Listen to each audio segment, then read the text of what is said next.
Okay. I don't even know where we should even start. Like, where do you think we should start? Well, let's start with Rebel Moon since you just watched the trailer. It's the Okay. new Zack Snyder. I couldn't make a Star Wars movie, so I made my own Star Wars movie. Um, Quite literally, like he thought he was going to make a Star Wars movie, and they were like, "No, thank you." And he was like, "Fine, I'll make my own," which is so I don't know, like Zack Snyder. Um, and so he decided he's going to go make this movie. He Yeah, I mean he put fucking lightsabers in it. He put everything, like it is a Star Wars ripoff for sure. Um, and so you just watched the trailer. So what did you think watching it? Honestly, I felt like it was Star Wars meets Dune. Hmm. I thought it was very gorgeously shot, actually. I was like, this is ambitious as hell, but I don't know if this is like ambitious and it'll be good or ambitious and it'll be like really bad. I do think that it's probably going to be like kind of mid, to be honest with you. Like, I don't think it's going to be amazing. I do remember it reminded me a bit of like even Watchmen in that like I was excited for the movie, then I saw it, and then I actually didn't like it. And then I saw like the ultimate edition and it was like better. And just over time I came to appreciate it. And I think Watchmen would have been better, honestly, as a like a Netflix thing or versus being in a movie because it's so effing long. Yeah. So honestly, I will say this. I am not as like down on it as I think the impression I got from our chat and in text. I will still watch it, but my expectations are very tempered. That's my first reaction. Yeah, I think the chat, I think what you saw is what you would expect in our chat, in that Andy was all for it. He thought it looked awesome. And I just don't see the need for it. I It doesn't look that good to me. It just looks like a knockoff of Star Wars, and um I already felt like a third of the trailer was slow motion. This is true. And I'm over Zack Snyder and his obsessive need to put every friggin' action sequence in slow motion. Um, it's going to make the movie twice as long, and then on top of that, now, okay, so two things. Number one, this is a two-parter, Yeah. so this is only part one of Rebel Moon. The second one is late next year or early next year. April. Mhm. Um, and so you're talking that's probably 5 hours worth of film, right? Mhm. If it's Zack Snyder, it's probably even more, to be honest. Um, and he's already said that he wants to make a director's cut. And I'm like, what? Do I just make a movie that doesn't suck, dude? Start there. And like, I just and he's one of those guys that he's got his like Zack Snyder stands, right? Like everybody, the people who love Zack Snyder are It's a gonna love cult, this film no matter what. no matter what. And I, I just I'm not there for it. Like I'll probably watch it when it comes out. Like I'm curious enough about it that I'll watch it when it comes out. Just like I did with Flash last night. But I don't I just don't have any kind of expectation for it. I don't think it'll be good. If I'm wrong, cool. Like I love to see a good movie. I love to see a good action movie, sci-fi, all that stuff. Um, and I don't know. I don't know. I hope for its sake that it's good. I hope for his sake that it's good. He's got you know, I've never seen anything bad about Zack Snyder. Just like creatively speaking, I have no idea what that guy's doing. Like ever. Like he's never satisfied with what he makes. Like everything needs a director's cut to be the good version, you know? Like this is it. This is going to be like his third or fourth movie where people are like, it wasn't that good, but then we got the director's cut and it was better. And I'm like, dude, stop it. Just stop it. Just make it right the first time. And I know it's hard, like when you're directing a film and you got to put things on the cutting room floor. He wrote this movie. Yeah. He wrote everything that's in there. So Which gave there's me pause. nothing. Yeah, start at the script, edit it at the script, and then make the film. and then cut a little bit more. You can get away with that and still make the good movie. Like, don't make a movie that has a 5-hour script and then go try and shoot it down to 3 hours. Like, I don't understand the guy sometimes. So we'll see what happens. But like I said, I don't have the highest expectations. It does look very pretty. It's definitely Yes. like eye candy, but everything Zack Snyder is. But I'm gonna go batshit crazy over the slow motion. Like, it's gonna drive me nuts. It's like Michael Bay's, sunset shots that he used in every freaking movie that he makes. Like, at some point it's too much. It's so funny you mentioned Michael Bay because his name absolutely came in my mind as I'm watching the trailer. It's just like, okay, lots of explosions, lots of slow-mo, lots of style over substance, which I feel Mhm. like is Zach's issue.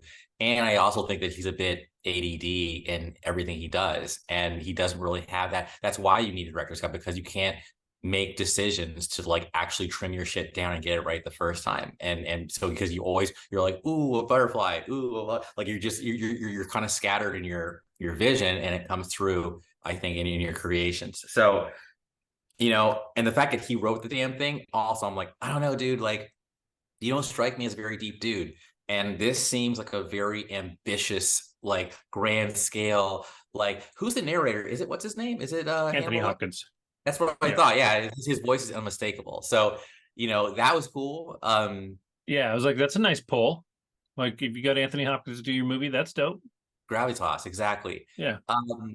But even the font of the Rebel Moon logo just seemed for me discordant for the rest of the movie, because it seemed a bit more like Snyder-y and kind of snarky and gamey, whereas the movie was like, oh, like, gravitas, she's meant to like save us, and like I will never know her because I saw this shit from the past or the future or whatever. It's like, what? Anyway, so I'm in. And the music, it reminded me of Man of Steel. I think it was the closest thing to Man of Steel visually that I've seen. Even when the guy's jumping off and he jumps onto like the little flying thing, it reminded me of Russell Crowe when he had that little Harukan or whatever the fuck on Krypton. And when because that was cool. So yeah, man. I think it's gonna be another Dune, as in like the 80s Dune. Yeah, It'll that's be a cult fair. classic. It's just like I said, what's weird to me is that this is his project. Like, it's his vision. So if it had to be three, why not do three? If it has to be, if it's too much to put into 5 or 6 hours, do it as a mini series. Like, you're making it, Yeah. so make it the right way, but don't make it so that you put out a version that people don't like, and then you have to put out a director's cut. Like, not everything needs a director's cut because you couldn't get your shit done. And when you're almost solely responsible for it, there's no excuse for needing a director's cut. So yeah, and like, I'm bitching about it. It hasn't even happened yet, but like, it's just funny that like before this has even come out, because it's still, is it November? December. It's December. December. Like late December Um, too. so I mean, it's still what, 3 months before it drops, and he's talking about needing a director's cut. Yeah. So I want to love Zack Snyder, and like, there's things that he has done that I have liked enough. I thought Watchmen could be better. I think the Watchmen TV series is better than the Watchmen movie, even though the Watchmen movie worked pretty hard at adapting the material. Oh yeah. It was a Incredibly. hard adaptation to make, and it was done before we were kind of in this new age of streaming where so many things translated to series. So, I can give a little bit of a break on that, and they tried really hard with that to make it look like the comic book. Like, there's stuff that's just straight out of the comics, which is crazy. Yeah.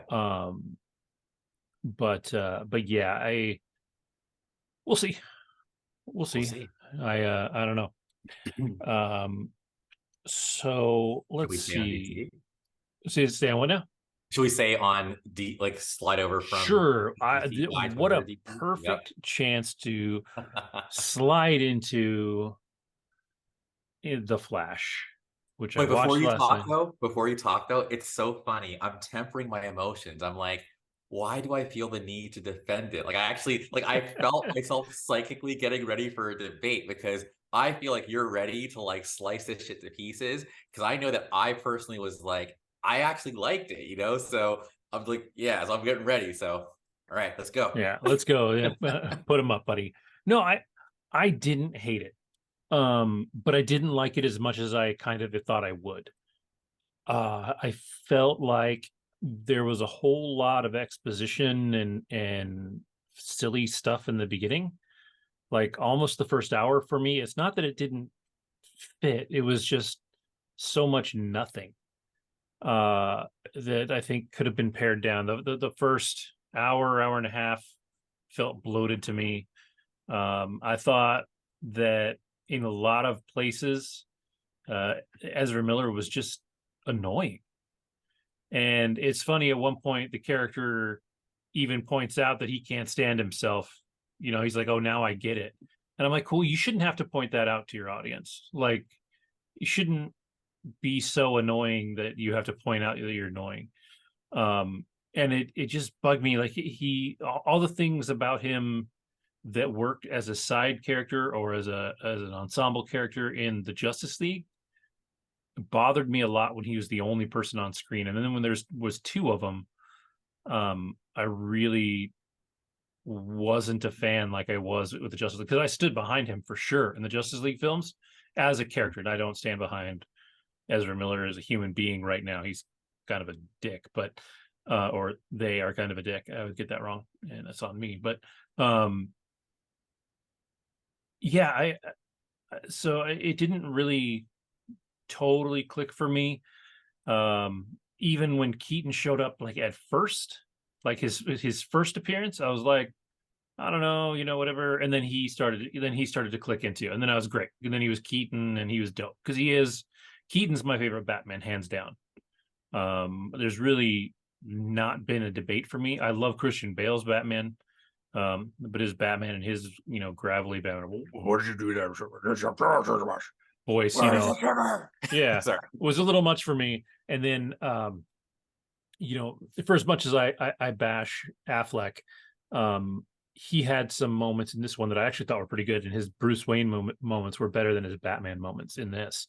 You know, there's a couple of scenes of advice that he gave that I think they worked. They worked for the character. He delivered them well.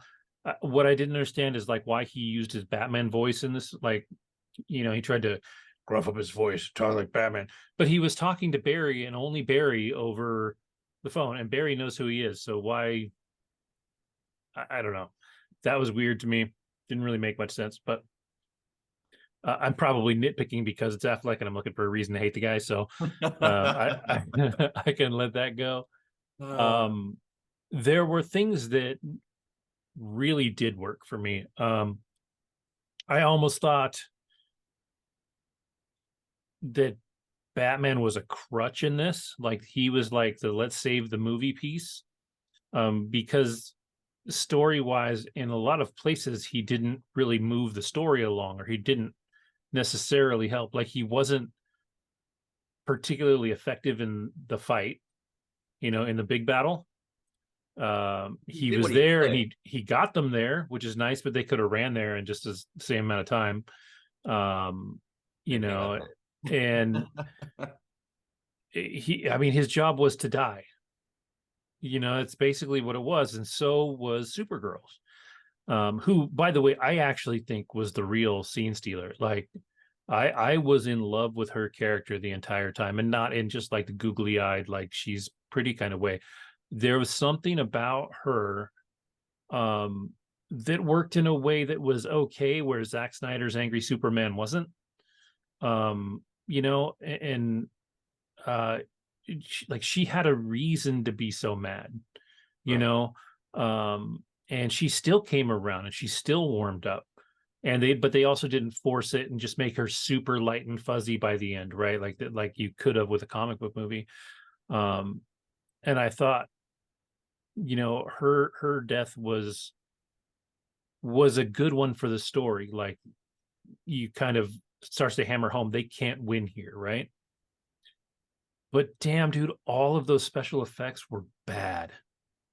Like, and I know there was this thing about, oh, it's intentionally bad, but I'm like, no, dude, you did some shitty special effects and you were covering up. The special effects were bad, like bad. All those Superman cuts that they did were cool ideas or whatever. I could have done without the Nick Cage one.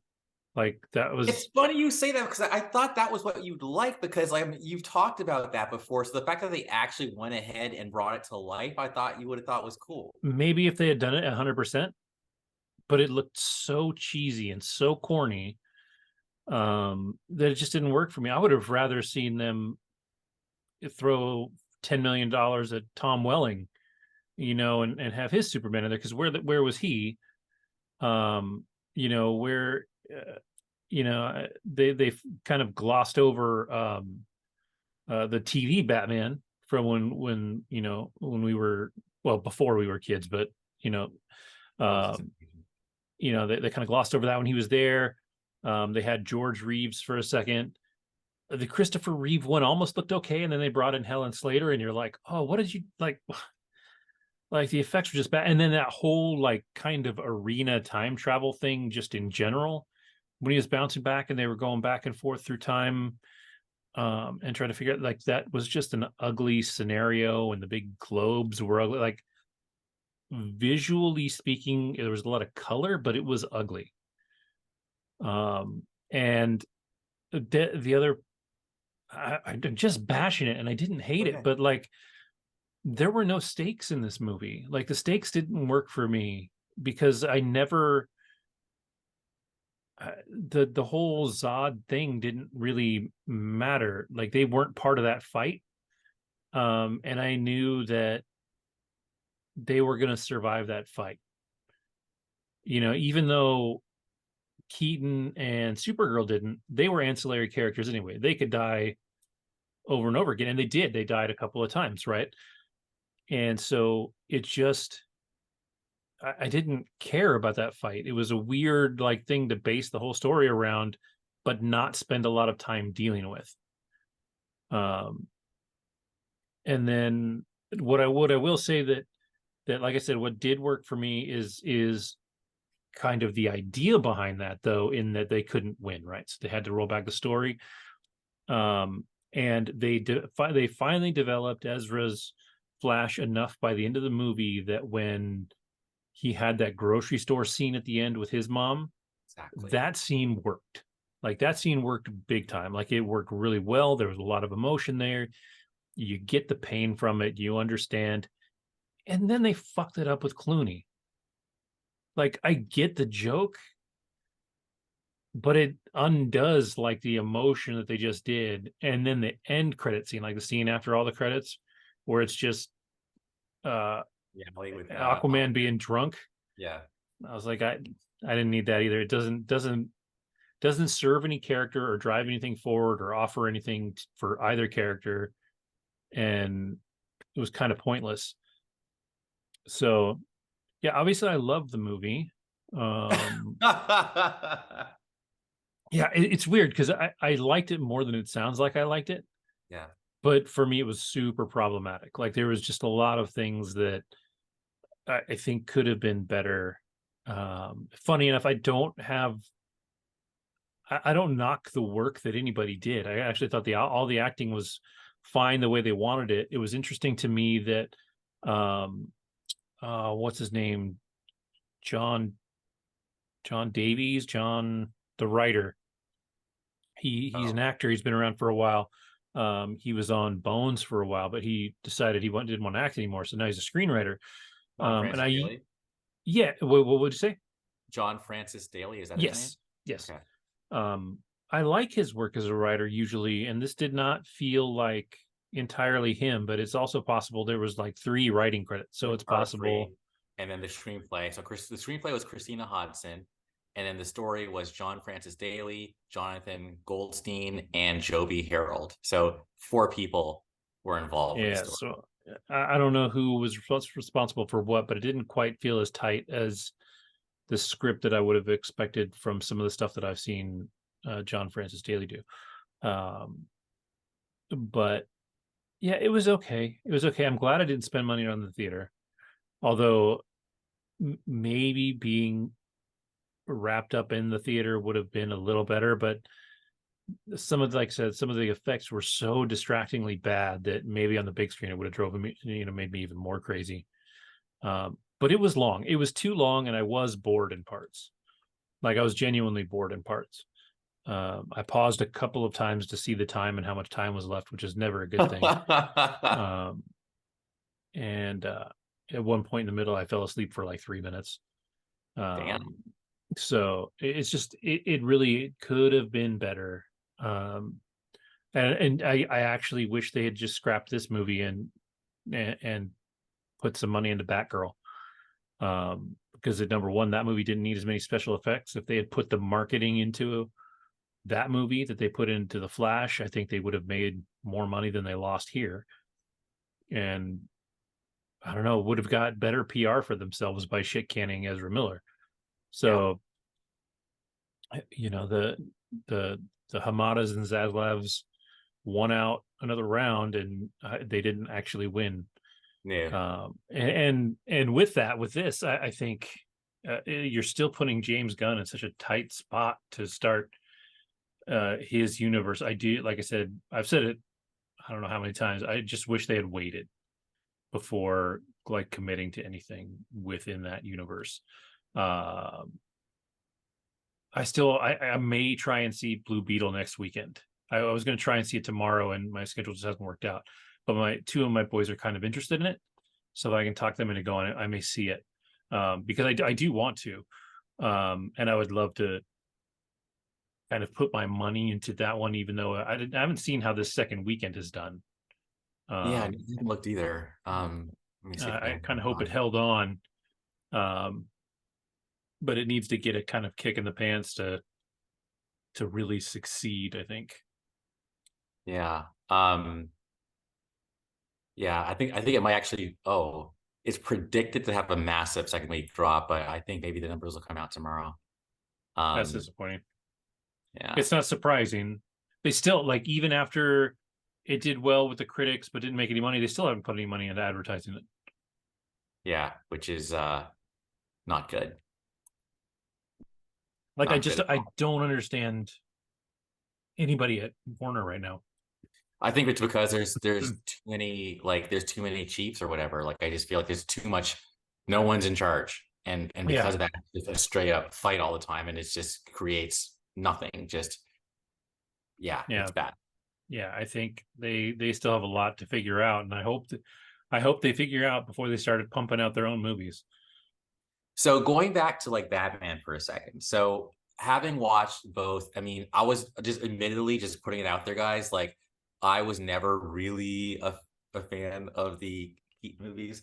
So like I just didn't see him as someone who could like kick ass. If I had a rocket launcher and I shot him with it, he'd be dead. I'm not scared of you, Batman. Whereas I feel like um the DCEU Batman can do more. He can hang with the supernatural or like no the cosmic shit basically. Whereas I think Keaton's Batman, no. So the fact that he actually was able to like survive as long as he did against Kryptonians, I thought was impressive personally. I also like the fact that like he's kicking ass when they're rescuing Supergirl. Like you see that he's getting like blood and everything, but he's still Mm-hmm. like tough. And again, yeah, I'm sorry. I just felt like that was the first time Keaton's Batman seemed like he could actually really kick ass, and not because of the script, but because he actually like is a fighter. Like he's even when they discover him in the kitchen of the abandoned mansion, and he's just like flipping around and shit, like all like grizzled. I thought that was a cool intro personally, so I liked it. That was my favorite version of Keaton Batman. But that's of course because I'm at the blasphemous position of not really digging the first two movies, right? But maybe I need to watch them again. But I just saw them as like again, I just see him as like like can't even turn his head. Like I'm just Yeah, like yeah, who, for sure. like it's just I don't know. So I just wanted to put that out there. And as far as like Ezra goes, like I didn't hate him like in the role, and I felt like he actually still kind of carried the movie. And I just saw that he actually played the two versions of himself convincingly, for me, convincingly different. They did seem like two different entities, and one of them was like just really fucking annoying and immature, and the other one was more like, I'm just trying to like fix this shit. And I thought it was cool how the thing that like pushed him out like was in fact himself. Like I thought that was a pretty cool twist that I didn't see coming until towards the end when he figured out he was trying to make, he just could not, he couldn't accept the fact that they couldn't win. Yeah, I did see coming, but Okay. only because I'm familiar enough with the comics that that kind of thing has happened more than once. Got it. You know, he's been his own villain in other things. I think it it was he did play two different characters really well, or they played two different characters really well. Sorry, Ezra. Didn't Yeah, misunderstand. I'm so bad at it, and I always apologize because I'm not trying to Yeah. belittle I don't know what it is, the ideology or whatever, um but there were two different versions of Barry, and that worked. But the older one was, I think, too immature at first, still, to like, Barry grew into the maturity, and by the end it worked. But early on, when they were both still pretty immature, although one was super immature, and the young one never really matured, No. and so that was tough. And then the older one, you know, did, but it took him a little bit, so it was annoying until it finally kind of settled. Didn't the young one didn't they sacrifice themselves? Or no? I'm probably misremembering. No, well, the young one yeah, to save Barry from his own older, like super Yeah. old Barry, right? Like the Yeah.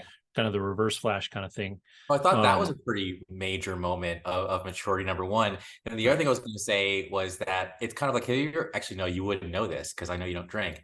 So basically, if I'm mad drunk, right, I'll be drunk, okay? But if someone's even more drunk than me, all of a sudden I'm like sobering up because I know people who experience this. It's like you're killing my drunk, you're killing my buzz, dude. Like you're sloppy, so now I gotta fucking like come correct and like shake care of your ass. And I feel like that's kind of like that's how I see, crazy Peter Parker esque Barry, like at first seeing this drunker Barry, and then he's like, oh shit, okay, I got to reel this shit in to like watch this motherfucker because he's fucking crazy.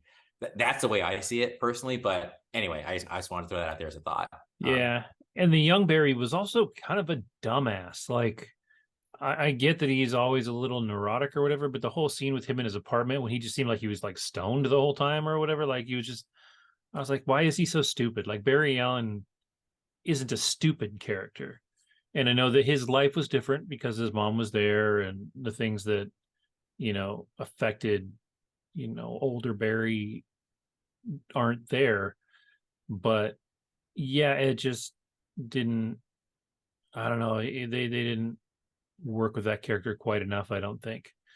I kind of like that their multiverse idea of, it goes both ways. Like you're snapping this cord and or bending things around, and it's messier than a straight line. Like, and it's not even taking a single line and tying it up. It's all these lines now you're mixing together. Um, I thought it was an interesting take in that universe too, that they actually full on killed Superman as a baby. Like they're like, yeah, he died. Which I thought was another awesome motivator for Supergirl. Like, I felt like she had more motivators for her character than anybody else did, because for Barry, like, losing his mom is like Bruce losing his parents, right? Like, that is a defining characteristic of Barry Allen. um and so it's kind of always there. So he didn't have anybody really to lose in this. All he did was bring his mom back.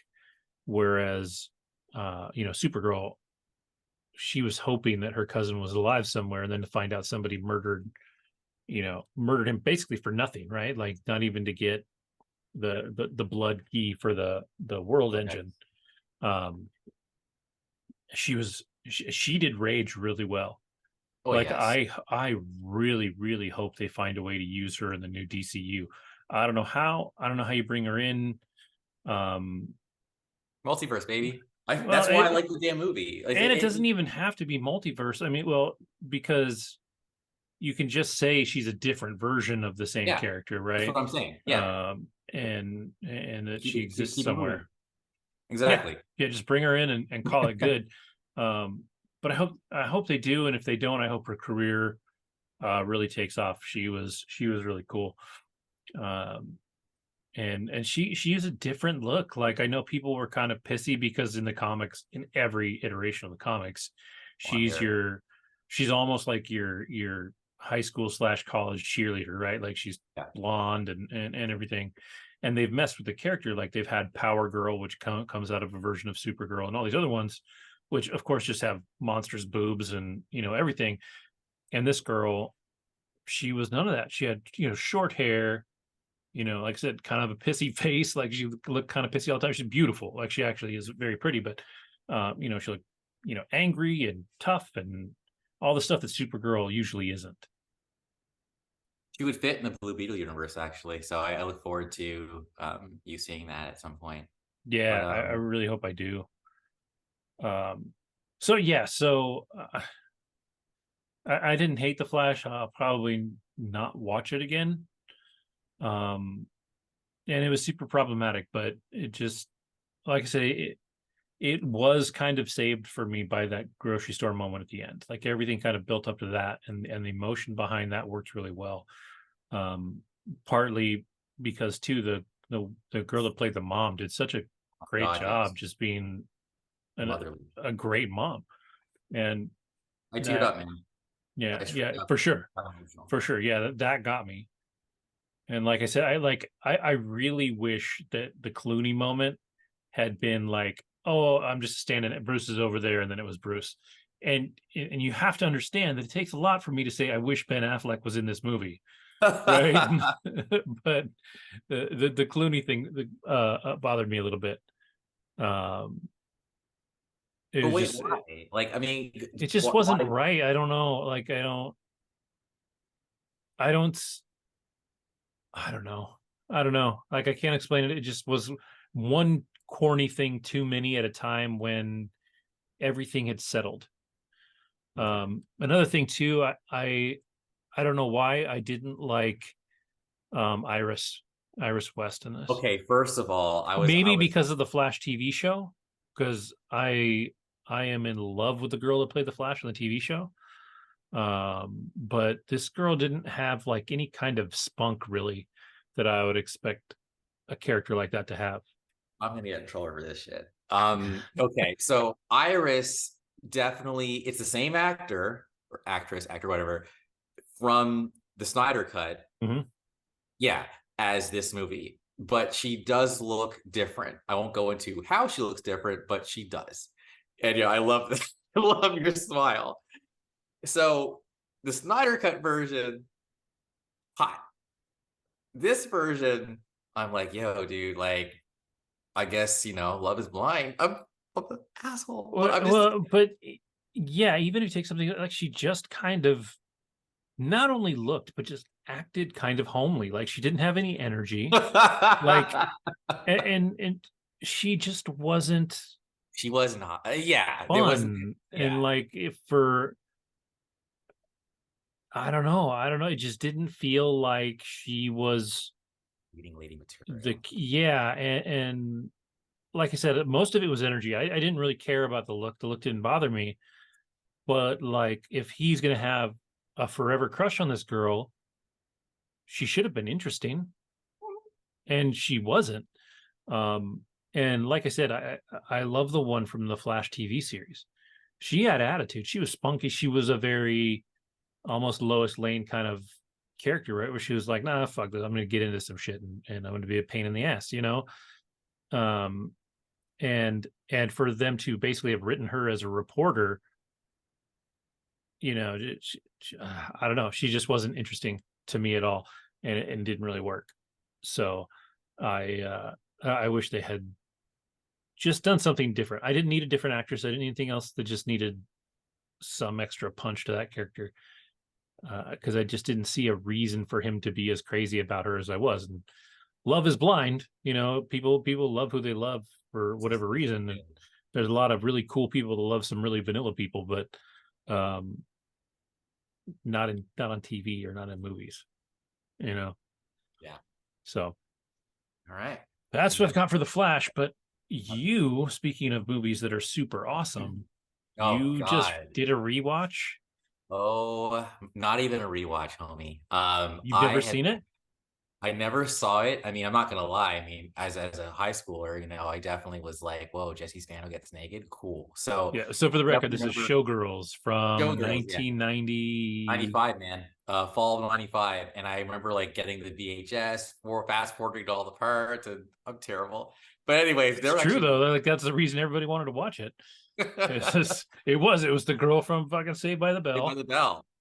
Like that was so crazy, right? Yeah.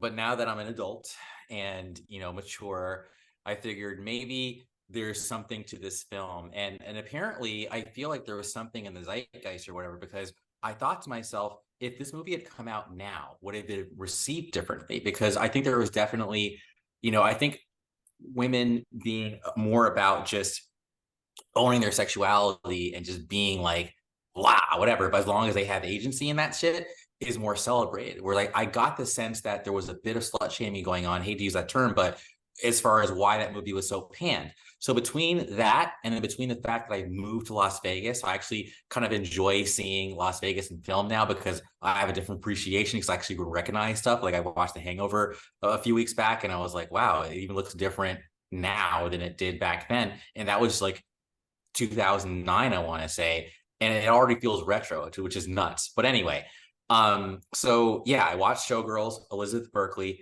One thing that really kind of confused me is Paul Verhoeven is a director who did RoboCop. He did Total Recall. He did one of my favorite Starship Troopers. So how the hell do you do these amazing movies and then make a really bad movie called Showgirls? Was Showgirls really that bad? And as I said to the text chat, I said, yes. It was really that bad. And basically I'll go through kind of like the gist. So Elizabeth Berkley is like she's a drifter. She's hitchhiking on her way to Las Vegas, gets picked up by some guy in a truck, gets dropped off in Las Vegas, but he steals her luggage. She moves in with a random woman she meets in a parking lot, and she ends up being and this woman actually is like a she does clothing and tailoring for this Showgirl review. So Gina Gershon's in the movie, and Gina Gershon is someone who I remember in the 90s as kind of like a bad girl type of actress, but she's sexy. Like she just has a bad girl sexy thing going on. I think she was in a movie called Bound with Meg Tilly. That was actually a pretty good movie. Yes. Let's check that out sometime. But very 90s. But going back, and basically the movie is about like her hustle, like her ability to rise from stripper, because she's a stripper at this place called Cheetah where she makes her money, and then she basically joins this as a dancer, as a showgirl, and it's like very cutthroat, but the acting is super forced. Like it's like, wow, dude. And not only is the acting super forced, but even the dancing and the gyrating and honestly the nudity. I will say, like, if you are curious about Elizabeth's body, there's pretty much nothing left. There's no mystery. Yeah. The only thing she didn't do is basically spread eagle, but everything else, it's all there, man. Yeah. There's an actor, I forget his name, but I'm gonna look it up. Who's in it, and his character is kind of like, I would say, stereotypical and pointless, and I'll bring that up in a second. Glenn Plummer.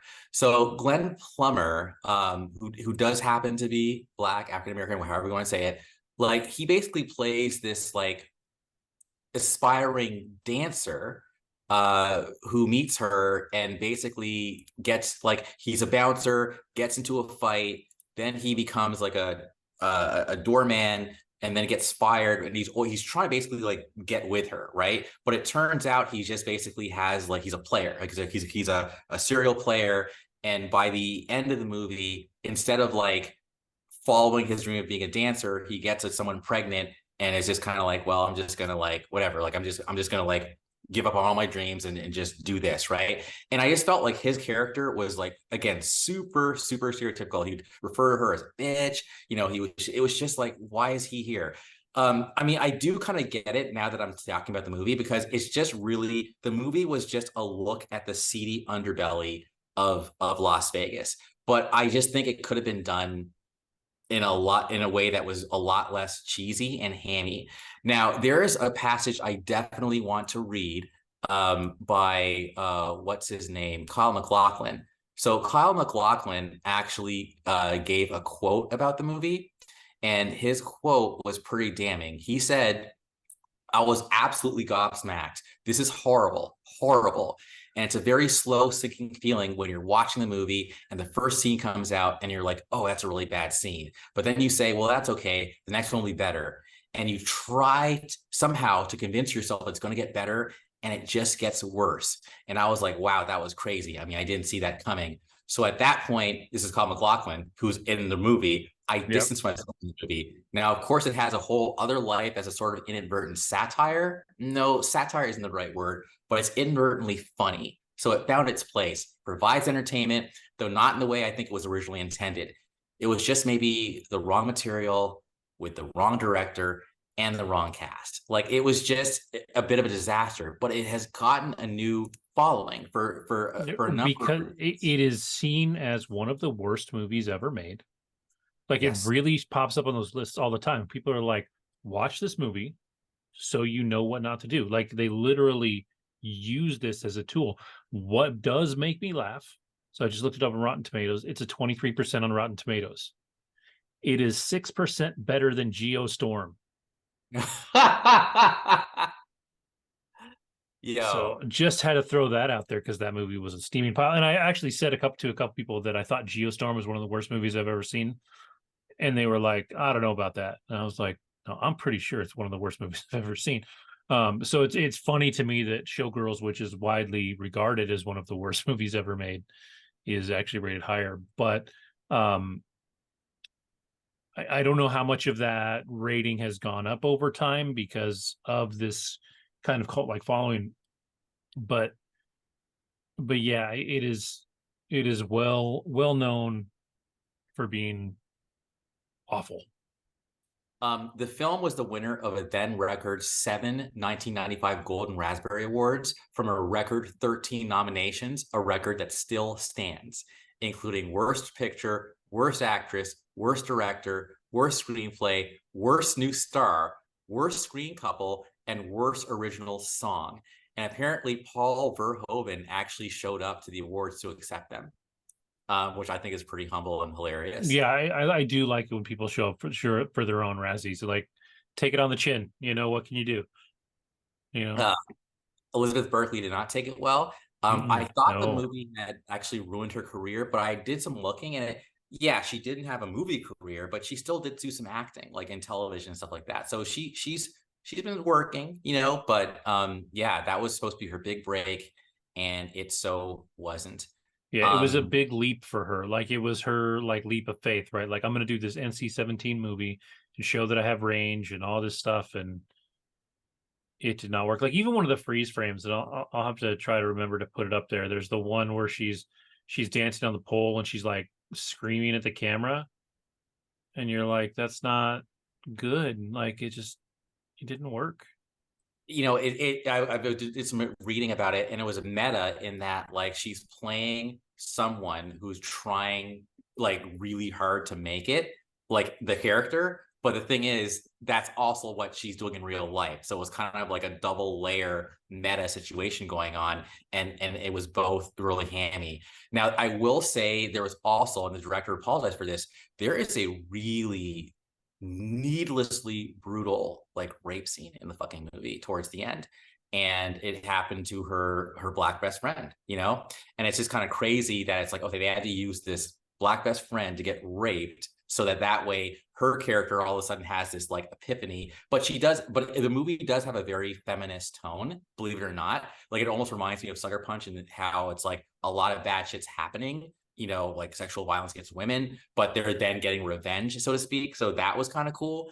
But yeah, it's just kind of, but at the same time, there's just so much boobs, like Mhm. constantly.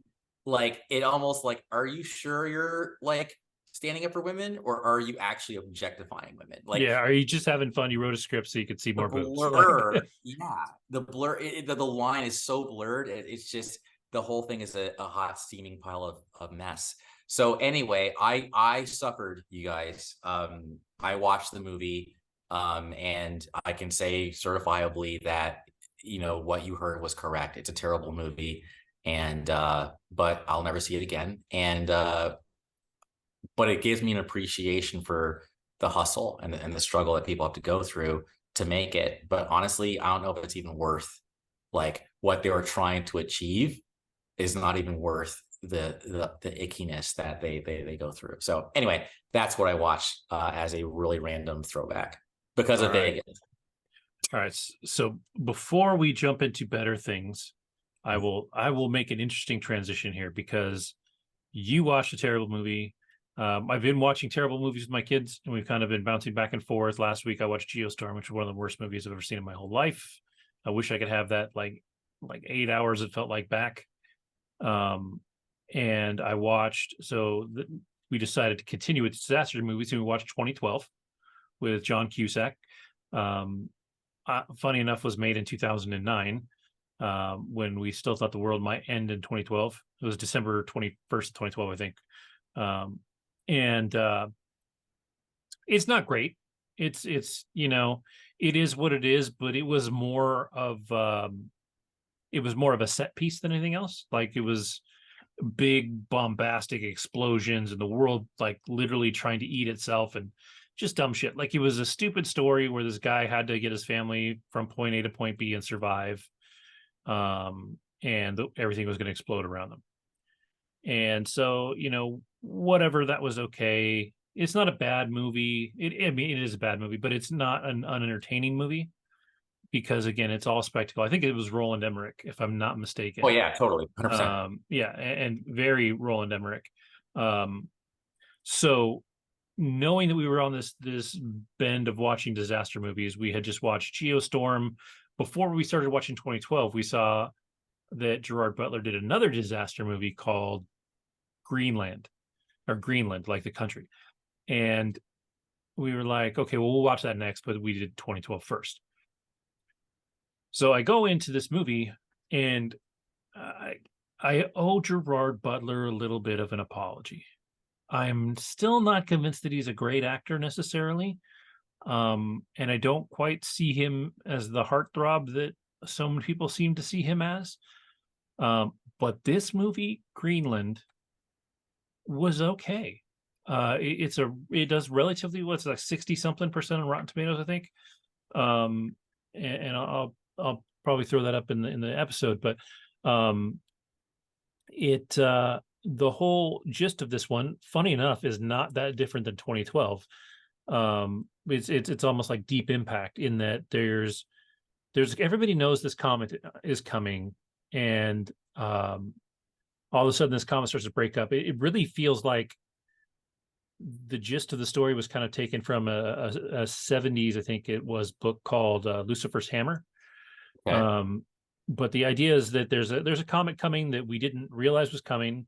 We discovered it kind of late, and we're supposed to be able to see it in the sky, and then it turns out as it's passing the Earth, it starts to break up and gets pulled into Earth's gravity. And so as it's breaking up, it turns out this is a world killer. Like this isn't something that's going to pass us. This is going to kill us. And they start really slow with that. Like they don't just hammer that into your head. And so there's a lot of things about this movie that were sort of almost realistic in the way that they go down. So dude's at the store getting ready for the party that they're throwing at his house.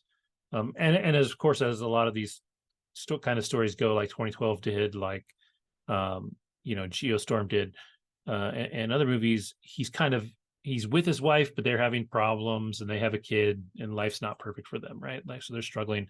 So he's at the store with his son getting stuff for the grocery store, and he gets this phone call, and it says like Department of Homeland Security or something like that. And he picks it up, and it's basically this automated message that says, you have 1 hour, get your wife, pack one bag each, one bag only, and come to this location. And what it turns out this is a lottery. The government is ready for this kind of disaster. He's a structural engineer by trade. So, that they are basically taking people that have skills so that they can get them to these bunkers, and repopulate the earth after shit goes down is like the whole point of the thing, right? And so he goes home, and his wife missed it when she was setting up for the party because she was getting ready for the party. And so an hour goes by, he gets home, the party's going in full swing, and it cuts into his TV. And he gets a phone call, and it cuts into the TV, and the same message comes up. It's like, get your family, blah, blah, blah. But they're having a party. So there's like 6 families there that also see this message. And they're like, well, why didn't we get that message? Why did only you get that message? Why didn't my phone ring? And they're like, oops, right? Like, cool, we're going to go. So there's some drama around that. I mean, again, this is something like I could see happening, like the government being like, cool, we're super fucked, so we're only going to take, like they can't put everybody in a bunker. We can't bunker everybody, so we're going to put people in the bunker that we think are valuable and, from this lottery and whatever. And so they then they go to the airport that they're supposed to go to, and they're trying to get through the first level of security, and as they get in, they realize that they forgot their son's insulin. He's diabetic, and he forgot his insulin in the car. So he's like, I'm going to run to the car before the plane takes off, and you guys just stay here and get on the plane. Well, as he runs out, somebody's like, wait, what are you doing? And they're like, yeah, my son just needs his insulin. And they're like, yeah, that didn't show up on the screening. We're not taking anybody with illnesses. Because again, if you think about it, they're trying to repopulate the earth. You don't want to take somebody with diabetes right. So now they're separated.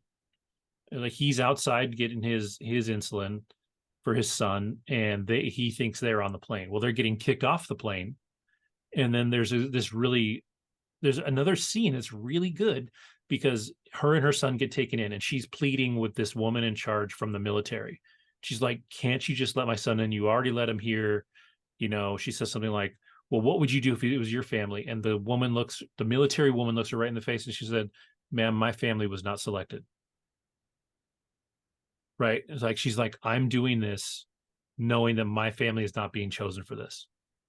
Like, and you're like, oh shit. Like, again, something where somebody that was trained, somebody strong, this military background, sure, some people in the military would lose their shit and go berserk and go do crazy shit or whatever when they knew the world was ending and their family wasn't going to get in there.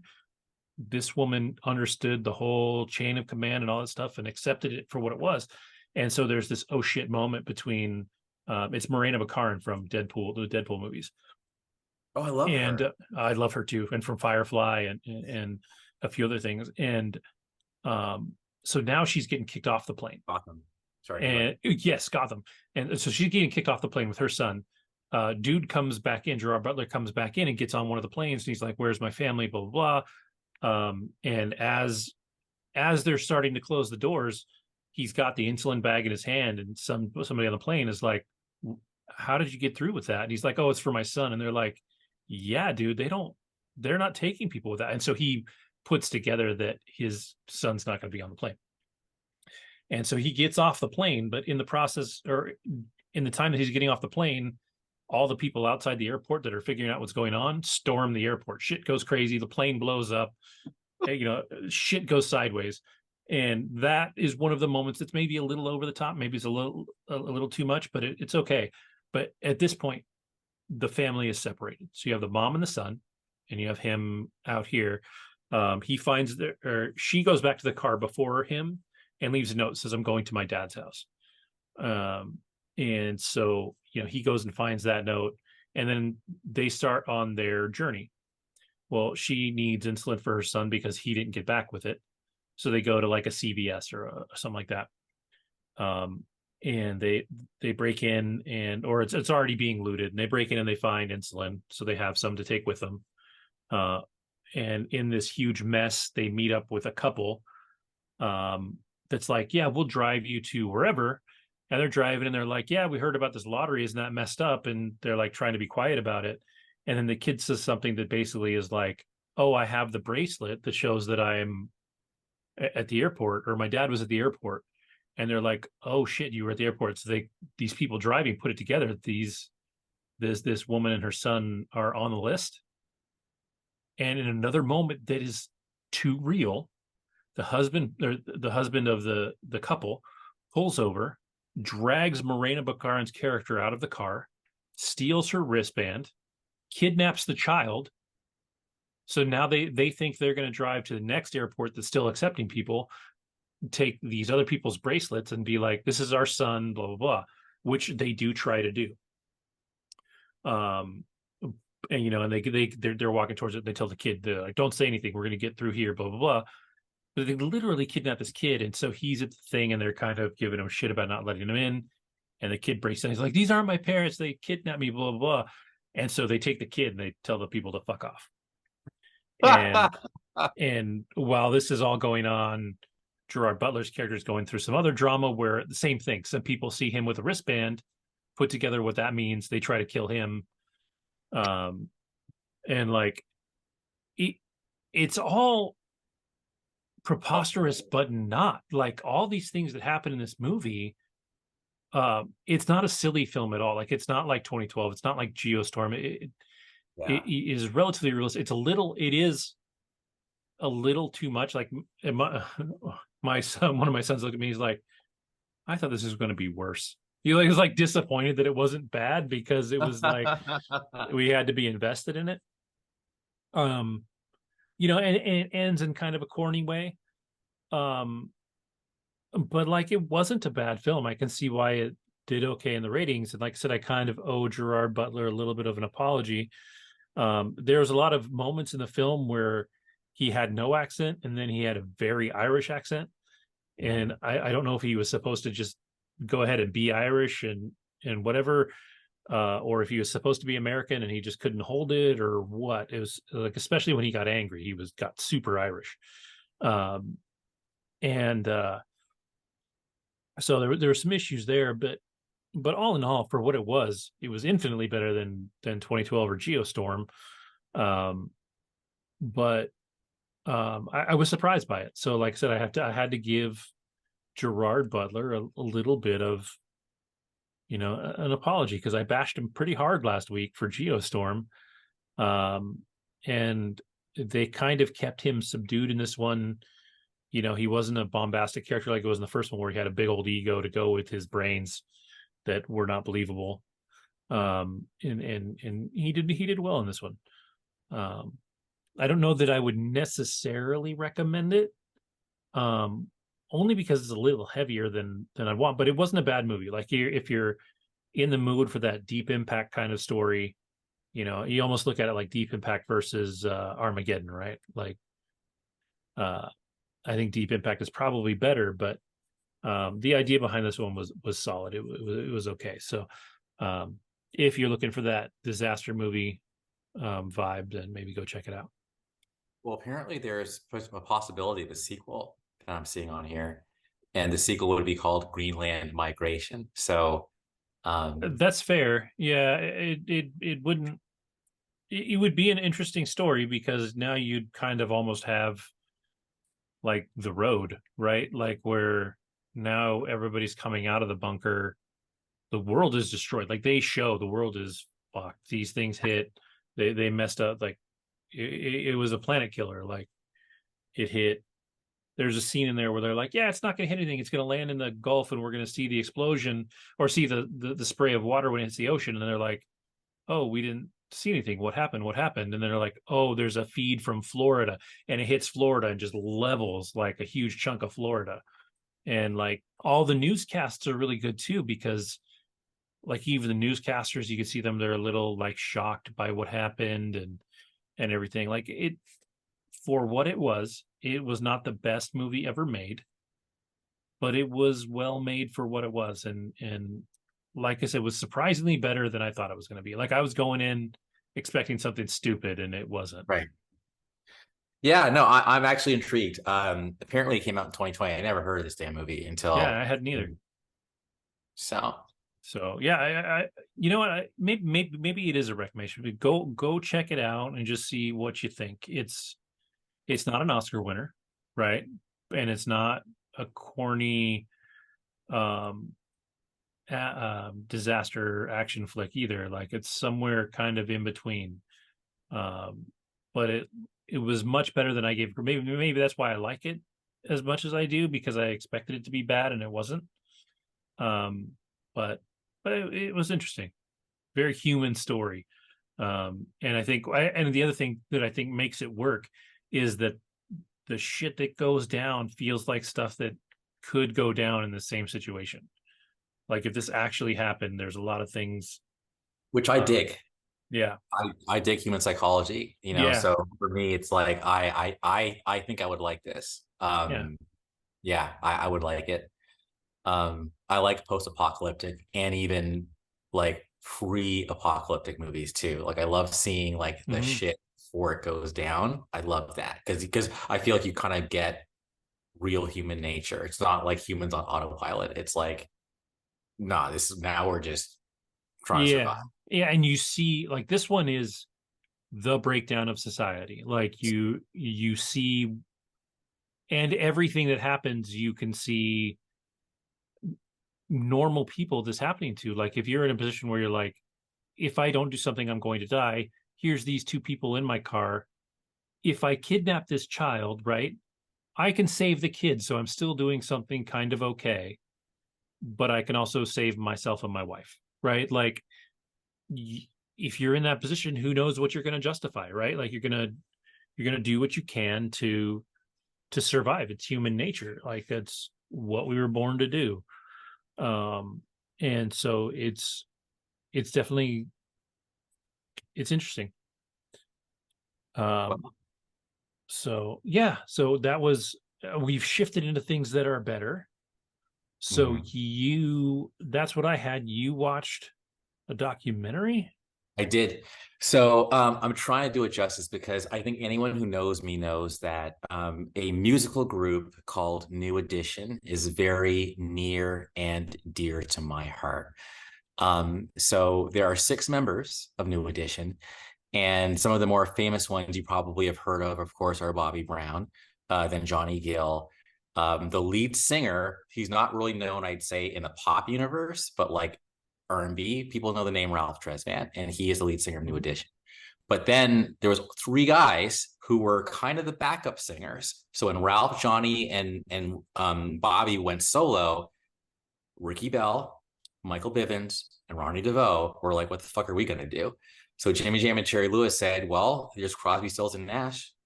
Be Bell, Biv DeVoe." So that's what happened. Motown Now, Philly. Voice Cement, ABC, BBD. So basically, new additions from a place called Orchard Park, with the exception of Johnny Gill. And Orchard Park Projects was the hood in Roxbury, Boston.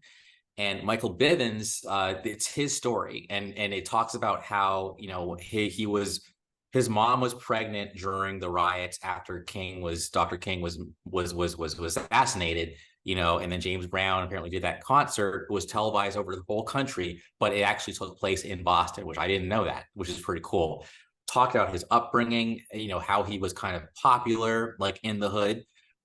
He was a big basketball guy. That's all he loved, basketball.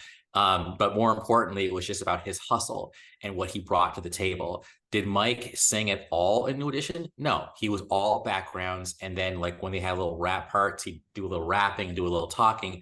But it talked about the role that he played in the group, which was to be the spokesperson. He was very well spoken.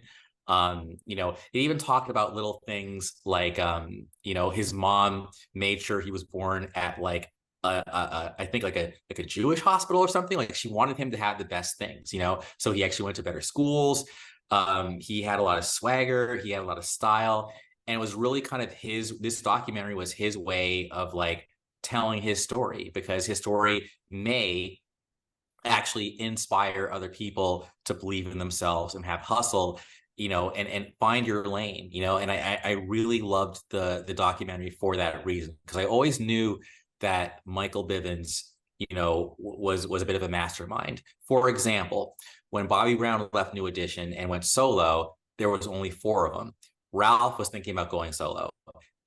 It was Mike who was spearheading the idea. Let's bring in Johnny Gill, for example, or it was Mike who said, let's have this album be called like Heartbreak and be about us transitioning from boys to men, and that's where Boys to Men got the name. And there's even a song on that album called Boys to Men. So he had the fashion sense, he had the business sense, and then once and even with Belle Biv DeVoe, it was like Ricky was the singer, Ronnie DeVoe was the dancer and the suave dude, did a little rapping and singing, but Mike was the one who came up with the idea of the whole our music is mentally hip hop, smoothed out on the R&B tip with a pop feel appeal to it. Basically, the definition of New Jack Swing. He came up with their style. They wore inside out, and basically Jermaine Dupri, who was watching him, said, "Okay, you have another bad creation, Aisha, with the inside out. I'm going to find crisscross and we're going to do backwards." So it's like, exactly. So it's like Michael Bivens, like, he was, he got a record, a 50-50 split with Motown Records and his own boutique label Bib 10. And that's when he signed Boyz II Men. Now, Boyz II Men, no one wanted them. They were like, they weren't pretty enough. Like, they were kind of like portly dudes and they're a little nerdy or whatever, but he believed in them and he actually groomed them to a position where they got pretty big. But then after End of the Road actually broke Elvis's record for 13 weeks at number 1 in 1992, then Boyz II Men was off the stratosphere. So he basically was a pioneer in a lot of ways. Now, this documentary is being streamed on this network called All Black, and I basically wanted to make sure to represent the network properly. I screenshot this because I want to read their whole thing. Here we go. All Black is an invitation to a world of streaming entertainment that is inclusively but unapologetically Black. So it's inclusive, right? But it is like, it has a particular lens. And I like that he put this on that because I was forced to like sign up for a trial on this network or the streaming platform. It was founded by Bob Johnson, who founded BET, but BET was bought by Viacom like eons ago. That's a long time ago. Bob Johnson's rich now, so who cares? And then he started the Urban Music Channel or the Urban Movie Channel, but in 2014, but then rebranded to All Black recently. So, and then Mike also, does lots of like basketball game. Like, there's actually a basketball court in Roxbury right now, the Michael Bivens like court. And a lot of times whenever something's dedicated to somebody, they're not around. Like it's posthumous, right? Yeah, but the fact that he's been giving back to his city every year, day in and day out, it's a testament. And I've been there. Like, I actually went on a pilgrimage throughout Roxbury. And let me tell you, and they even say it on, actually, they didn't say it in the documentary, but Ralph Tresvant actually dropped another like podcast with this guy named Pierre. Thank you for letting me talk for so damn much. Where he even says, like, you do not want to be in Roxbury at night. Like, it's not. So I remember the first time I went down there, it was like 6-7 o'clock at night. And I'm like, let me come back. Let me come back Sunday morning, Yeah. So I totally came back Sunday morning and walked around. But then by like 11 a.m., the cop cars, the sirens, I'm like, okay, time to go. But it was like, so it's rough, it's hoodie. But the fact that Mike is he never left. Like, he's embraced. He's bridging things between New York and Boston. And there's just a lot of celebrities like in the damn documentary. He even talks about how he got married. It was just a really cool look into 1/6 of, I would say, a group that is living legends. They are legitimately, like, every single member did something. And I can't really think of any other group where every single member actually did something and made an impact. So I think that's really fucking dope. So I love that. And I just wanted to represent for the hustle of 617 Biv, which is on All Black. And if you like music, and if you like Belle Biv DeVoe or New Edition, or even hip hop in general, or R&B in general, because it's both, and you like the music industry, just check it out. I highly recommend. When I think of Belle Biv DeVoe, I always think of Do Me, which was such a fun song, and Poison. Like Poison, like those are the two I think that everybody kind of knew, whether you knew who they were or not. Like, those songs ate up the radio when they were out. Well, I'm really glad that you said Do Me, because that is actually like Like there's remixes of that one too, and I only like the video version. Not the album version is cool, like like right, but the video version, it's actually like it's faster and there's like extra raps. It's like it's yeah, like if it's part of my identity. Like that's how crazy how much I love that damn song. So Yeah. you know what? Whatever. I might not being super weird. You can edit this out if you want, but I might even send you like that version via MP3. And if you could like edit it and like just like play it in the background, like while I'm talking right now, like just so that they know, like, yeah. Yeah, I Thank might you. do that. Yeah, yeah. It is interesting because this was when did this out that came out 90. in So we were in 95. eighth grade. Oh, no, Oh, no, no, 90. sorry. Poison came out in 90. Poison came out in 90. Um, and yeah, I remember those two songs just like Belle Biv DeVoe was hot Yes. for that little chunk of time. Like they didn't quite blow up the sound waves on pop radio as much after Poison. Correct. But when that song was out, that song was a big deal. And it Um, still is it's Poison. still a great song, yeah. That is my karaoke never fail. I may have to send you guys some clips, or maybe you edit the clip in. Like, yo, every time I do Poison at karaoke, it kills. Like I do not mess with the formula ever. So I just realized that Poison is not in my car playlist, and it's going to be now. yay. So I got to add that. I just wrote it down.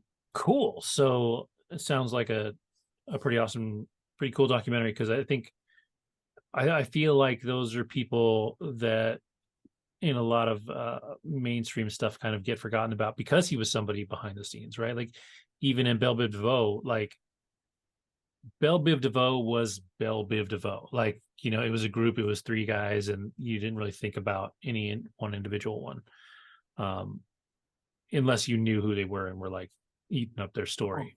I gotta say one thing that was really cool. Like he actually one of his favorite stories is how he introduced Michael Jordan to Michael Jackson. And there's actually a cool moment where like Michael Jordan like knew Biv because Biv was a basketball player and he actually respected him, right? So like one time Jordan was like, "Yo, where's that little dude? Like, where is he?" And he challenged him to a pool game. And there's footage of this game. And like, I think the coolest thing, I don't think it's a spoiler.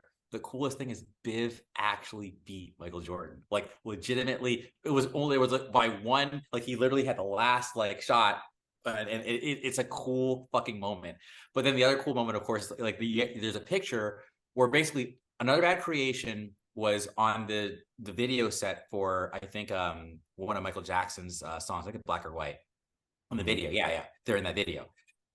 So then Michael shows up and then shit. Yeah, so Michael walks in and then someone working on the Michael Jackson shoot is like, "Oh my god, I got a picture with you." And Mike Bivens was saying he went into like security mode. He's like, "Yo, hold up, money. Like, who are you? What do you want to do?" He's like, "I just want to get a picture with with Michael Jordan." And then he's like, "Okay." He walks over to Michael Jordan. "Hey, this is what he wants to do. What do you want to do?" And Mike's like, "Whatever, like whatever you want to do." And then basically go back and then basically say, "Okay, you can take a picture with Michael Jordan and Michael Jackson, but only if Bib's in there too."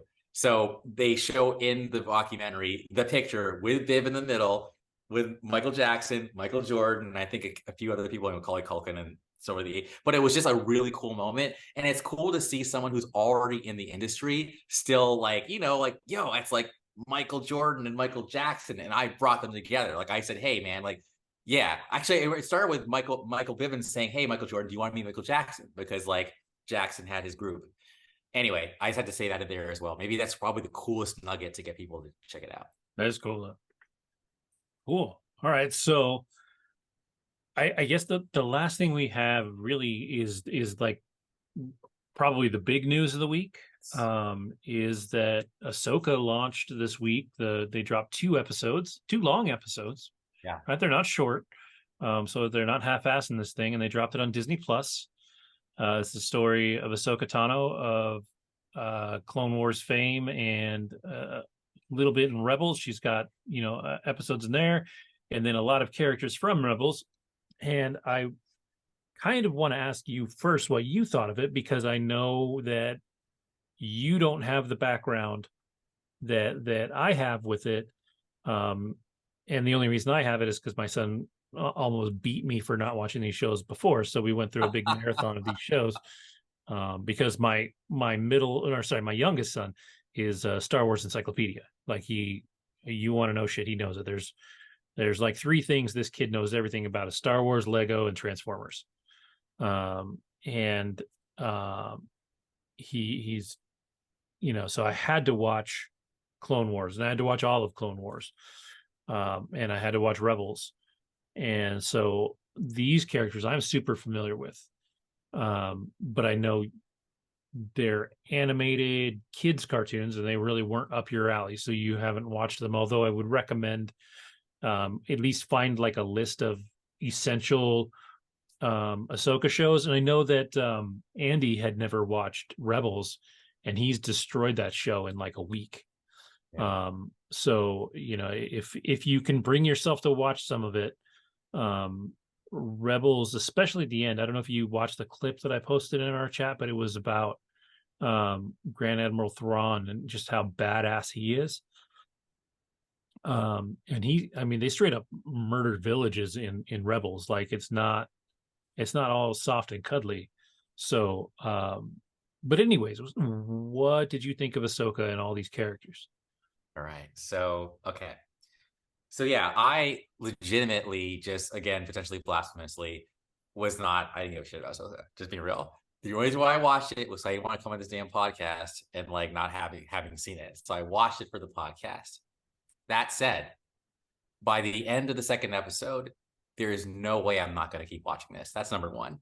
Number two, I liked I sad that he died, but I like I don't know if they're Sith, but definitely the Rey guy, and like like it almost had a bit of a Game of Thrones-ish vibe to it, and I liked that. I was like, okay, so I like when these Star Wars shows finally have an identity, right? Because I feel like, okay, so obviously Andor is that kind of like suspense kind of thriller type thing, but I think this has a bit more of like a action Game of Thronesy, like very just there's a bit more weight and gravitas to it. But what I really found myself liking and actually getting chills from, which is crazy to me, is I've always heard this name Ezra Bridger, okay? And they're making this dude, I'm getting chills just saying it now. They're making this dude seem legendary. Like now I'm like, now I gotta go back and watch this shit. Because who's this motherfucker? Why do they care so much? Like he's like, I gotta pass it on. I'm gonna give you the saber. I can't be there forever. And they're showing, and I like it was a nice touch that the mural is like the animated version of him. So I think probably hits so much harder for the people who actually watch the damn show. So honestly, I think they did a good job. And I remember, I think someone had said, like I said, someone from Lucasfilm or something had said, oh yeah, Ahsoka is going to be the best thing they've ever done. And I think that right now I'm kind of I'm impressed with it. The lightsaber fights were cool. I didn't think what's her name, like Sabine, was gonna be like impaled. And I'm like it'd be kind of cool if they did that. Like in my head, I'm like it'd be kind of cool if they did that because that means there's some stakes. But once she got impaled, I'm like, oh no, I was starting to like her, And then like so when I see her in the bed in the next episode, I'm like, okay, cool, good, But I was like, yeah, no, honestly, um, I liked it much better than I thought it would. That's my opening remarks. Cool. That's good. Like, because like for you watching it, you're being introduced to Sabine, and you're being Everybody. introduced to Hera, and you're being introduced to even Chopper, the little droid, who I fucking love Chopper, especially from the cartoon. Um, and Ezra, like you don't know anything about Ezra Bridger, which is interesting. He goes through a lot in his journey in Rebels, and Rebels is his show. Even though Ahsoka pops in, Sabine's a main character, Hera's a main character, but one of the main driving forces of Rebels is Ezra Bridger, and then Grand Admiral Thrawn. He's like the big bad, and he's who um, they're dealing with. Um, I'm trying to remember because I think Vader is still around in Rebels. Oh, So there, I think Vader shows up in there, and it seems to me that Ezra goes up against Vader at one point, and so does Ahsoka. Um, and yeah, it's just it's good, man. Like there's a lot of stuff that goes down the way that it ends. I would say if you can squeeze in, maybe even find some essential rebels, something that lets you, because I'm sure there's some episodes you can skip. I'm sure. But they're short, right? They're going to be like 25-minute episodes, 20-minute episodes. So you can probably burn through a lot of them really fast if you have the time.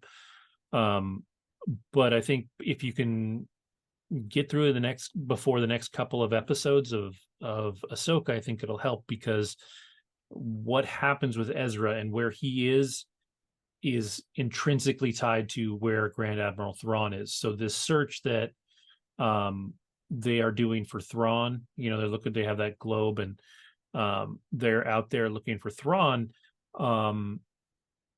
is very likely going to lead them to Ezra Bridger. And that's a big deal too.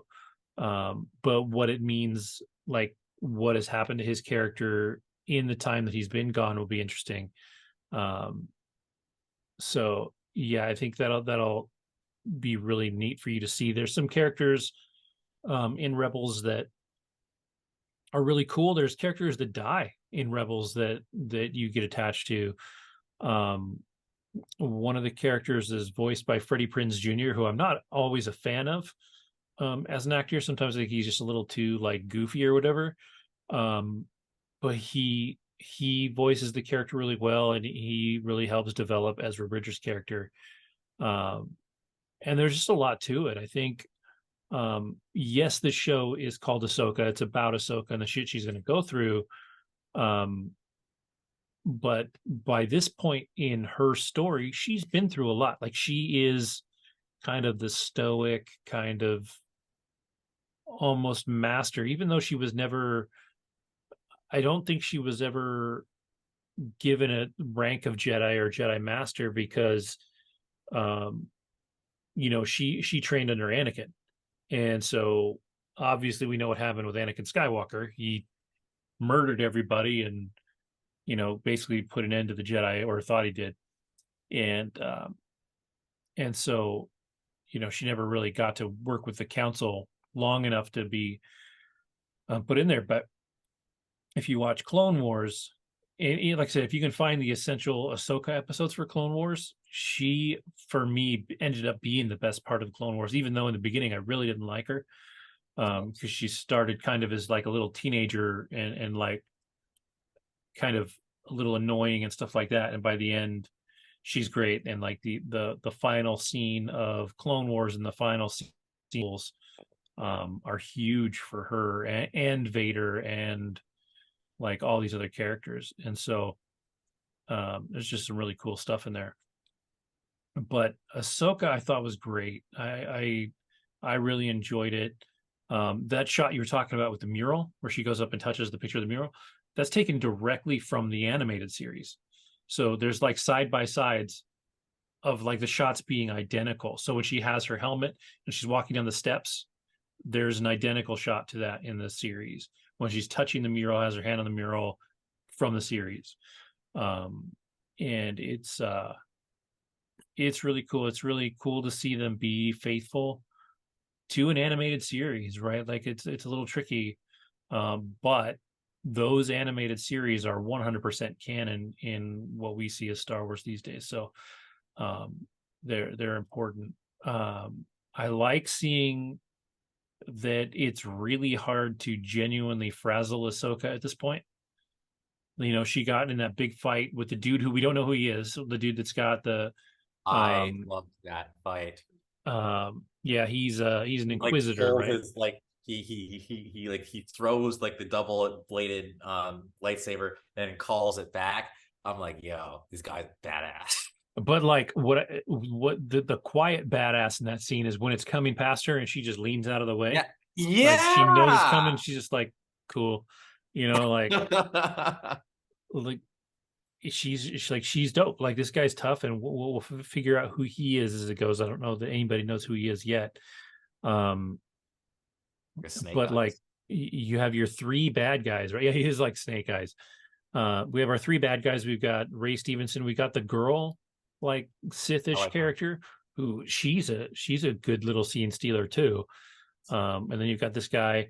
There's something I keep wanting to bring up and then I don't, and it slips past me.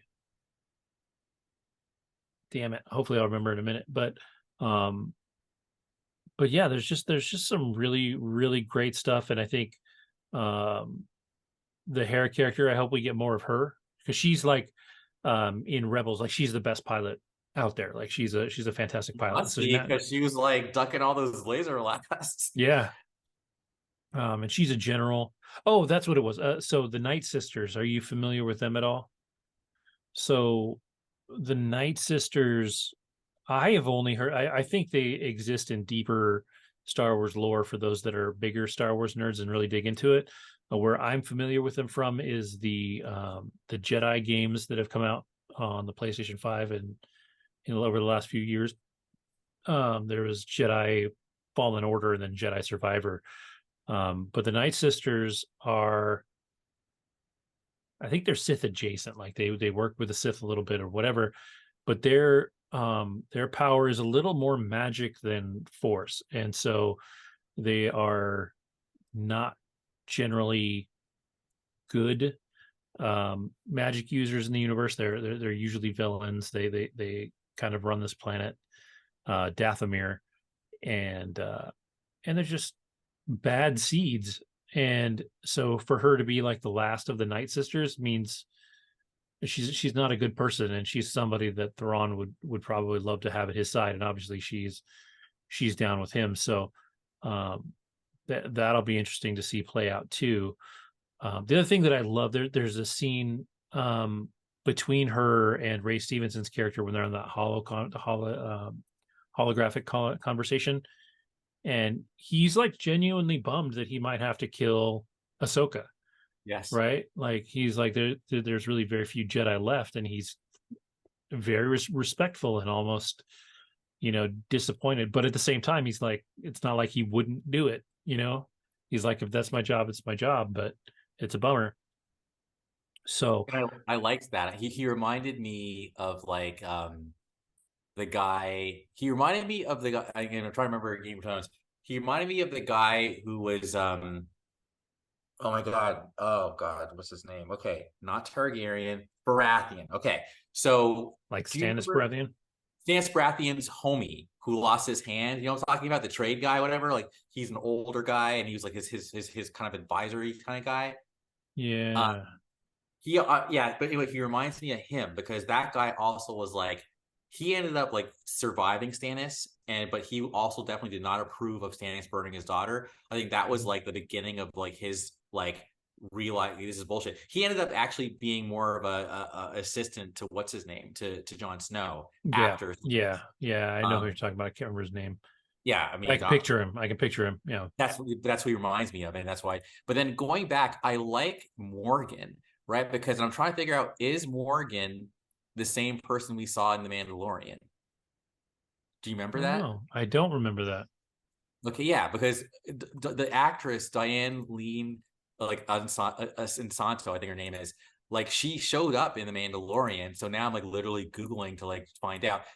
It seems like she is, but like after maybe I know you'll do your research after the show. But yeah, Diana Lee Inosanto, that's her name. She plays Morgan Elizabeth, the Night Sister, but she was in an episode of The Mandalorian, and she totally did fight. Oh, I'm trying to remember if she fought Ahsoka or if she just fought the Mandalorian. I think she might have just fought the Mandalorian, but I remember her. She was totally in the Mandalorian too. So keep an eye out for that after the show. So I actually really dig Ray Stevenson's character. I hope he gets a lot of screen time, knowing this is one of his last roles. I do hope he gets a lot of screen time in here. I think he was really impressive. And for the record, yes, in Mandalorian, she did play Morgan Elsbeth. So Okay, is the same character. nice. But yeah, I think Ray Stevens' character is cool. Like he's big and badass and imposing, but he's also intelligent. Like he is more caring than maybe he should be. Like he's really interesting. So I think he's really cool I to love have. how he's like, yeah, no, she's coming. Like, don't Yeah, get yeah. it. He's like, yeah, She's on her yeah. way. He's like, yeah, this be ready. So there's definitely a lot coming. Do you know how many offhand, how many episodes there are this season? I totally didn't look. I'm right there, so I'll check real quick to see if this tells us. Um, now I'm making this look way more difficult. I'm like eight. There's gonna be eight. Oh, So that we're sucks. already a quarter away through the show. So it'll be good. It'll go quick, unfortunately. Like we'll burn through it, but at least now we're down to one a week.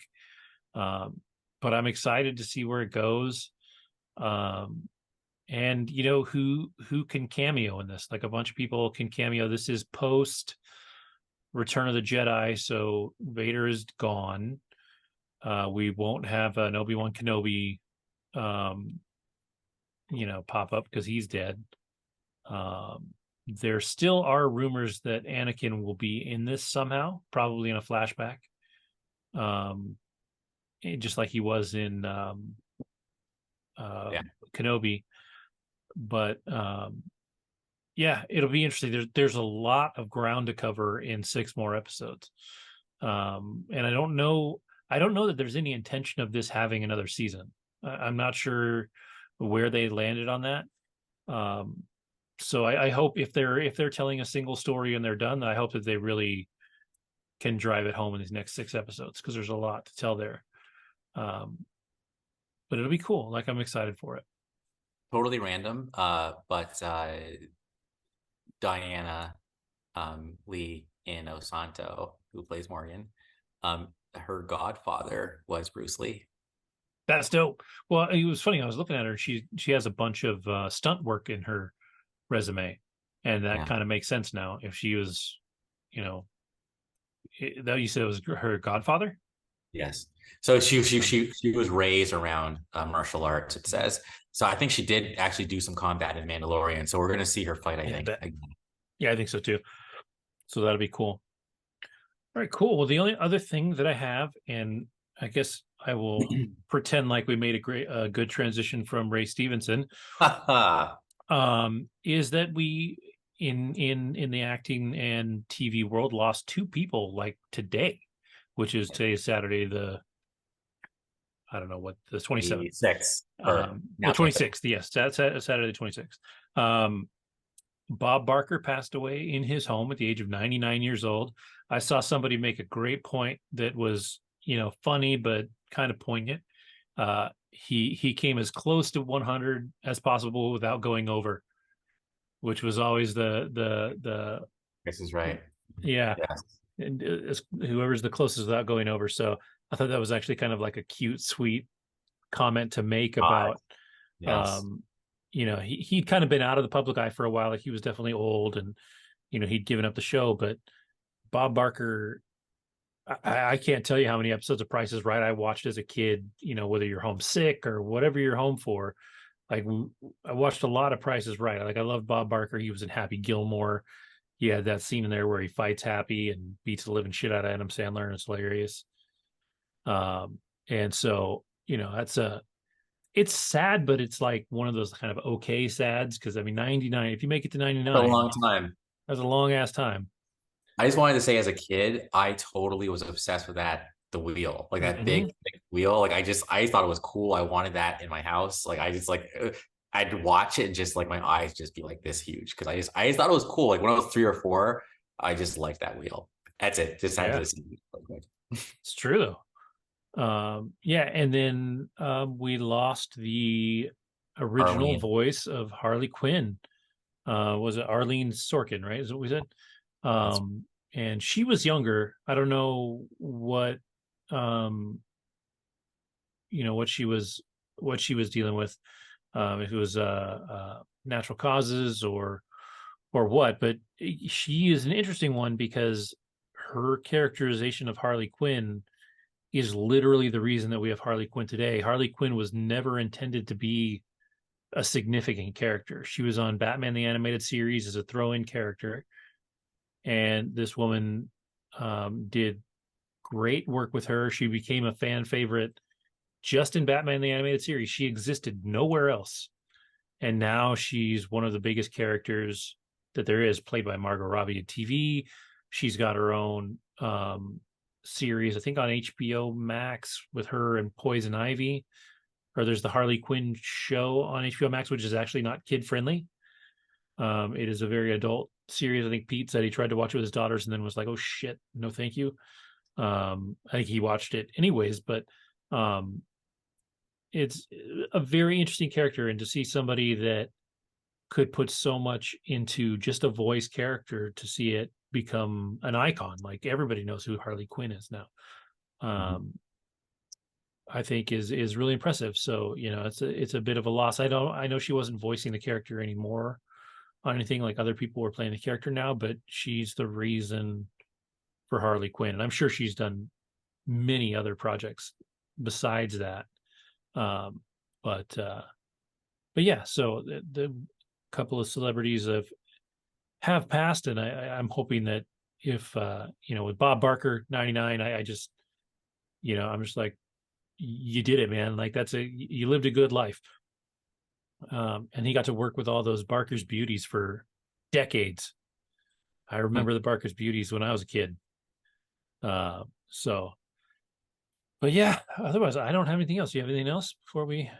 Yeah, no, I just wanted to apologize because I've been talking about TMNT and Gran Turismo forever, and Gran Turismo came out this weekend, but I just ran out of time, but I was able to finish the reviewing. So I'm not going to say I'm going to watch anything anymore. I'm just going to do it and just show up, because that way I don't feel weird later. So cool. Yeah, I'm curious. I hope you get to see Gran Turismo before. Well, you won't be on next week, so before we record again, hopefully you get to see it. Because I'm curious about that one. I don't think my kids are interested in that one, so I probably won't see it. But like I said, I didn't know kind of who was behind it until it was too late. It's by the guy that did District 9, Neil Blomkamp, as the director. Yes. And then to have David Harbour and Legolas, yeah. And he's got a real name, but he's just Legolas. And yeah, so that one I think has a lot of potential behind it. It should be interesting. 98% Rotten Tomatoes, man. And that's right. Yeah. I've seen, like, you know, commercials of people walking out going, "Yo, that shit was fire." So yeah, no, I expect it to be good. I do. But yeah, I'm actually a little sad that I'm not going to be on next week, you know, but then I'll be back the week after, and then maybe I'll have seen it by that point, but then it'll be like old news, or maybe not old news, who knows? And other things could come out by then. But yeah. And we'll have 2 weeks of Ahsoka to talk about. This is true. It feels like old times. Like when there's actually a show to talk about, then like boom, we just know we're gonna talk about it. So yeah, so I'm excited for that. So cool. All right. Well, with that, you know, I'll say thank you for watching. Thank you for listening. I've been updating the audio, so by the time this drops, I may have all of the audio caught up. So I apologize to anybody that listens to the audio only, because I just flooded your friggin' a streaming device with a buttload of episodes.